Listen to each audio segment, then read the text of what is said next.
Chipotle E. coli outbreak infects 39. United States health officials are investigating the cause of a toxic bacterial outbreak traced to Chipotle restaurants that has infected 39 people and hospitalized 14. A strain of E. coli has infected 29 people in Washington state and 10 in Oregon state.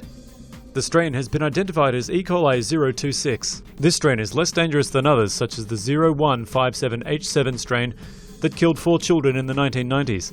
Health officials suspect the latest outbreak in Chipotle restaurants came from contaminated fresh produce, but are still trying to find its source.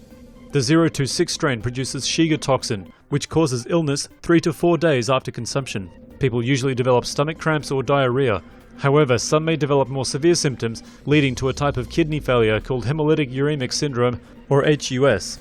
Symptoms for HUS include unexplained bruises or bleeding from the nose and mouth, as well as fatigue and fever. Meanwhile, Chipotle has voluntarily closed all of its Washington restaurants and some in Oregon, but the outbreak doesn't seem to be bothering many online. Asherina says she would die happily if it were while eating Chipotle, while Noelle says that it would take more than a little E. coli to stop her eating at Chipotle. And Amanda A says that having just read about people contracting E. coli, she's now hungry for some Chipotle. But what about you guys? Would a potentially killer bacterial outbreak stop you from eating at your favorite restaurant? Like this video?